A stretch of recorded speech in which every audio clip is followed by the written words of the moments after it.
فرمایا جو میرا ہوگا وہ جھوٹا نہیں ہوگا. مجھے معاف کیجیے گا، دیندار لوگ بھی کتنا سچ بول رہے ہیں یہ تو داہنی طرف والا فرشتہ ہی بتا پائے گا، ہم پوزیشن میں نہیں بتانے کے.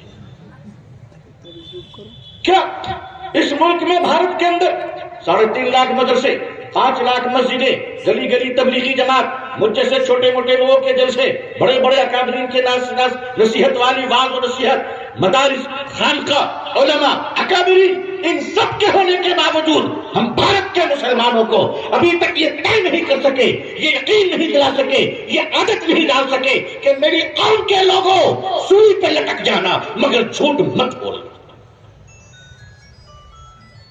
یہ اعظم گڑھ کا علاقہ، اللہ آپ کو نظر بد سے بچائے. ریال نے، دینار نے، رنگت نے آپ کو خوشحال بنا دیا، ماشاءاللہ بڑے مالدار بن گئے آپ. بہت اچھا، اللہ مبارک فرمائے آپ کی مالداری. میں تو یہ بھی دعا کرتا ہوں کہ اللہ امبانی کو آپ نے دیا اب رحمانی کو دے دیجیے. ہم اللہ ہی سے مانگ رہے ہیں، کسی اور سے نہیں مانگ رہے. بھائی 3 آدمی 2 ہو گیا، امبانی اڈانی ہو گیا، اب رحمانی کا نمبر ہے. اللہ کے خزانے میں کمی کون سی ہے؟ کمی کون سی ہے؟ لیکن آپ مجھے بتائیے، امت کا یہ جو مزاج چل رہا ہے تکبر کا، متکبرانہ مزاج، دولت آ گئی. میں صاف صاف کہتا ہوں کہ ہم اپنے ملت کی اصلاح، کبھی کبھی جی چاہتا ہے کہ یا تو جلسے بند کر دیں یا جلسوں کا حساب کتاب شروع کر دیں. امت ہم یہ آج تک طے نہیں، عادت نہیں بنا سکے کہ مسلمانوں ہمیں جھوٹ نہیں بولنا ہے، جھوٹ کے خلاف. جاپان میں اسلام تو نہیں ہے مگر سچائی وہاں ہے. سچائی ایسی ہے کہ اگر آپ کے پرس بھی گاڑی میں چھوٹ جائے تو ایمانداری سے آپ کے ایڈریس پر پہنچا دیا جائے. جاپان میں اسلام تو نہیں ہے مگر وہاں شراب پینے والا شرابی بھی سچ بولتا ہے، جھوٹ نہیں بولتا ہے. کیا یہ کہوں کہ اسلام وہاں ہے، مسلمان یہاں ہے؟ یہاں مسجد کے محراب سے جھوٹ بولے جا رہے. میں صاف صاف آپ سے کہہ رہا ہوں کہ اگر ہم لوگوں نے اپنی عادتوں کو نہیں بدلا، اگر خصلتوں کو نہیں بدلا، فطرت کو نہیں بدلا، مزاج کو نہیں بدلا اور اپنے حالات کو ٹھیک نہیں کیے اور اللہ تعالیٰ کے دین کو پاک صاف نہ رکھا اور شریعت کے ساتھ مذاق کرنا بند نہ کیا تو اللہ مجھے معاف فرمائے، اس امت کو، مسلمانوں کو بھارت کے اندر تہجد اور مدرسوں کے ساتھ مٹا دیا جائے. یہاں کوئی کارل نہیں آیا، یہاں کوئی لینن نہیں آیا. ہندوستان میں کوئی اسٹالن کا نظام نہیں آیا. آزادی کے بعد سے اب تک ہندوستان میں کبھی نماز پہ پابندی نہیں، اذان پہ پابندی نہیں. آزادی کے بعد سے کبھی مسلمانوں کو سچ بولنے پر کوئی سزا نہیں دی گئی. اتنی آزادی ہونے کے باوجود آخر ہم نے سچ کی دولت کو قبول نہیں کیا. کیوں نہیں کیا؟ اگر کوئی آپ کی پوزیشن پر بیٹھ کر کوئی انصاف کرنے والا اگر قاضی ہو اور قاضی مالدار اور غریبوں کے درمیان فرق کرے، وہ انصاف اللہ کی شریعت کے ساتھ کھلواڑ کرے، تو چاہے جتنے بھی مالداروں کا محبوب نگر کیوں نہ ہو، وہ اللہ کی لعنت کا مستحق ہو. لوگوں ایک دوسرے کو لوٹ رہے ہو. آج اللہ نے تمہیں دولت دی ہے، مالدار ہو، بہت اچھے مکانات بنائیے. بے شک حضور صلی اللہ علیہ وسلم کی دعائیں ہیں بڑے مکان کے لیے، میں اس کو مانتا ہوں، حضور کی برکت کی دعائیں ہیں. لیکن ہمارے اونچے مکانات کا مطلب تو یہ نہیں ہے کہ ہم غریب بھائی کو ذلیل کریں. ہم غریب بھائی کو ذلیل کریں. آج بات بات پر آپ کی بندوقیں نکل جاتی ہے. مسلمانوں، تمہاری بندوق میں کتنی گولیاں آ گئی ہیں جو تم دولت کما کر جلاتے ہو، ملیشیا سے، سعودی عرب سے، کویت سے، دبئی سے، جو تم اپنے بھائی کے سینے پر ٹانگ دیتے ہو. تمہاری داڑھی، تمہاری ٹوپی، تمہاری نماز، تمہاری غیرت اس وقت کہاں چلی جاتی ہے؟ کہاں چلی جاتی ہے جب تم قتل عام کرتے ہو اور کہتے ہو ہم پر ظالم کو مسلط کر دیا گیا؟ ارے نہیں نہیں، پہلے تم ظالم بنے ہو، اس کے بعد اللہ نے تم پر علاج کو مسلط کیا ہے. آج گھر گھر کے ہمارے یہ حالات ہیں. ہم نے کبھی اس پر توجہ نہیں دی، ہمیں کبھی حق بولنے کی جرت نہیں ہوئی کہ آئیے ہم اپنے محلے سے کام کو شروع کریں. ہندوستانی مسلمانوں، آل انڈیا لیول پر کوئی کام نہیں ہو پائے گا. کام کوئی ایسا چراغ نہیں ہے جسے تم دلی میں جلاؤ گے اور پورا ہندوستان روشن ہو جائے گا. یہ صرف سورج ہے جو اللہ نے دنیا کے لیے بنایا ہے. ہر چراغ اگر آپ کو تبدیلی لانی ہے، اگر آپ کو انقلاب لانا ہے، اگر آپ کو بہتر معاشرے کی تعمیر کرنی ہے تو شریعت و سنت کا خواب دیکھیے اور یہ سمجھ لیجیے کہ شریعت و سنت کو زندہ کرنے کے لیے اب انڈین لیول پر کوئی قائد نہیں، اب آل انڈیا لیول پر کوئی صدر نہیں، اب جو کام ہوگا آپ کے محلے کی مسجدوں سے ہوگا۔ آپ اپنی محلے کی مسجد کو اپنا مرکز بنائیے تاکہ آپ کو کوئی بیچ نہ سکے، تاکہ آپ کا کوئی سودا نہ کر سکے، تاکہ ملت کو بیچ کے کوئی ایم ایل سی اور راجیہ سبھا نہ خرید سکے۔ اس کے لیے اپنی نسلوں کو بچاتے ہوئے آپ این ای پی نیو ایجوکیشن پالیسی ہمارے اور آپ کے سر پہ ہے، آپ اس کو سمجھیے کہ نیو ایجوکیشن پالیسی کا مقابلہ کیسے کریں گے۔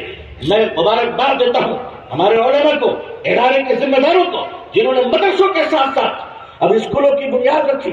کل بیت العلوم کی طرف سے ڈگری کالج کی بنیاد رکھی گئی، یہاں پر اسکول چل رہے۔ پچھلے ہفتے میں یہاں قریب میں آیا تھا ہیرا پبلک اسکول میں بھی۔ عزیزان ملت، یہ اسکول کا تصور اور انگلش میڈیم پڑھانے کا مزاج آج جو ہمارا آ رہا ہے، کیا اس کی ضرورت پہلے نہیں تھی؟ جو آ رہا میں اس پر مبارکباد پیش کرتا ہوں، لیکن یہ کہتا ہوا چلوں کہ جب اس کی بات ہمارے لوگ کیا کرتے تھے تو جو لوگ حرام کے فتوے دیتے تھے آج وہ بھی اسی لائن میں چل رہے ہیں۔ کیوں؟ سمجھنے میں اتنی دیر کیوں ہو رہی ہے؟ امت کا پیسہ ضائع کیوں ہو رہا ہے؟ آج سے 10 سال پہلے میرے شیخ حضرت مفتی عبداللہ صاحب پھول پوری رحمۃ اللہ علیہ اسی بیت العلوم میں بیٹھ کر مجھ سے اسکول کے نکات پر گفتگو فرما رہے تھے اور فرما رہے تھے کہ میرا جی چاہتا ہے کہ کیا ایسا نظام اسکول بناؤں کہ جہاں پڑھنے والا بچہ مکمل اسلامی تعلیمات سے آشنا ہو۔ الحمدللہ۔ لیکن جب یہ باتیں میں باہر کرتا تھا تو لوگ دیوانہ کہتے تھے، کچھ لوگ کہتے تھے بزرگوں کے نہج سے ہٹ گیا ہے۔ آج وہی بزرگان دین فرما رہے ہیں کہ پیٹ پہ پتھر باندھنا ہو تو باندھ لو۔ میں یہی تو کہہ رہا ہوں کہ 70 سال پہلے اگر 2-4 کنکریاں باندھ لی ہوتی تو پتھر باندھنے کی نوبت نہ آتی۔ یہی تو کیا اور کیا کہا؟ عزیزان ملت، مدارس اسلامیہ کے وجود کو برقرار رکھنا انشاءاللہ، کہیے انشاءاللہ۔ مگر 2 چیزیں یاد رکھیے گا، یہاں پر چونکہ اکابر علماء ہیں، میں ان کی خدمت میں یہ بات رکھنا چاہتا ہوں کہ ہمارے کوانٹٹی کے ساتھ ہمیں کوالٹی پر توجہ دینی ہے۔ کوالٹی ایک امت کی اصلاح کا مزاج کہ ہم یہ بات صاف کر دیں کہ مسلمانوں، معاشرے میں جھوٹ بولنے کی کوئی گنجائش نہیں ہے۔ آج سے انشاءاللہ ہم لوگ طے کریں کہ جھوٹ نہیں بولیں گے انشاءاللہ، وعدہ کرتے ہیں۔ اچھا وہی لوگ ہاتھ اٹھا رہے جو پہلے سے نہیں بولتے ہیں، بقیہ لوگوں کا ارادہ کیا ہے؟ جھوٹ نہیں بولیں گے انشاءاللہ۔ کہاں سے شروع کریں گے؟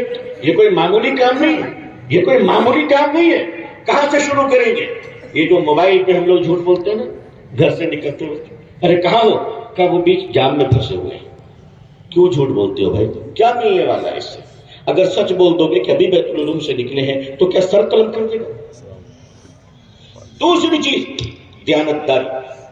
میرے شیخ حضرت مفتی عبداللہ صاحب پھول پوری رحمۃ اللہ علیہ، اللہ ان کو غریب کی رحمت فرمائے، مجھ سے فرمانے لگے کہ اگر ہم لوگ دیانتدار ہو جائیں تو کبھی مالی پریشانی نہیں آئے گی انشاءاللہ۔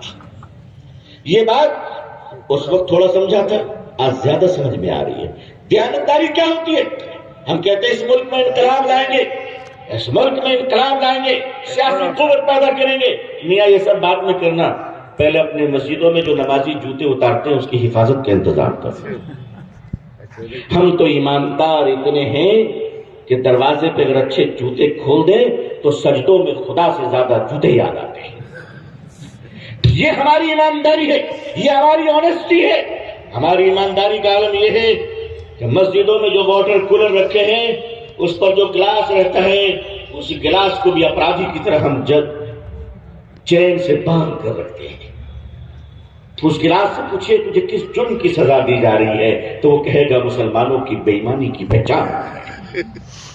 پہچان، یہ ایمانداری ہے ہماری، یہ ہماری ایمانداری ہے کہ ہمارے جوتے چپل مسجدیں محفوظ نہیں ہے، واٹر کولر محفوظ نہیں ہے، گلاس محفوظ نہیں ہے۔ مسلمانوں 75 سالوں میں آخر ہم نے ان جلسوں سے سیکھا کیا ہے؟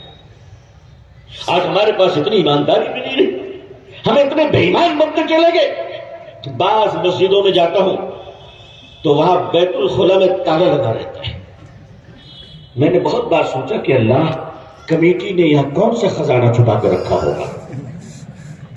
نہیں, کچھ تو امپورٹنٹ چیز ہوگی نا, کچھ بہت ضروری کام.